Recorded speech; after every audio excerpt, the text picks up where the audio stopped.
What your favorite NFL team says about you, part 4, the final chapter. You're a big girlfriend guy, and you had a great relationship for years, and you bragged to everyone else that you had the great girlfriend and the great relationship, and they didn't, until one day, she leaves you, leaving you with nothing but the puddle of tears that you lay in, where you see her Instagram pictures with the new guy in Florida that was never even actually on your level, but somehow she's happier with him now? It took a few years, but you found love again, and everything seems great, but you are cautious not to get too emotionally attached. You are a self-professed badass. You have been at the top of the AFC South for a couple of years now, which is very similar to calling someone the nicest guy in prison, but I'll leave it at that because I don't want to go over the line.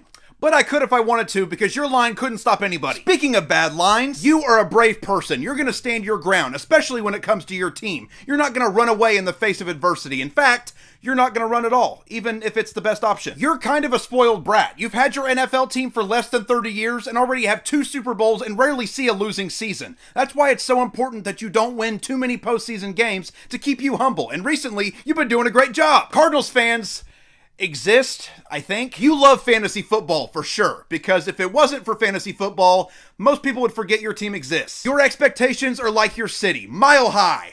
And you must be if you really think you're winning the AFC West. But Bo Nix is the truth. He took us to the playoffs. Yeah, so did Tim Tebow before spending 2 years in the Mets farm system and playing preseason tight end for Jacksonville. Is Nix gonna do that too? You know what? That's not a fair comparison because Tebow actually won a playoff game. If you're a fan since the move to LA, you're living life on easy mode. If you're a fan since they were in St. Louis, I respect you because you've been through a lot. You've seen the greatest show on turfs and a lack of playoff berths. You know the type of guy that's like a total loser, but he has that one thing to hang his hat on that he's really proud of, like, yeah, I know my life's been miserable and directionless for years, but at least I got that 98 Miata, 4 Super Bowls, or your 98 Miata.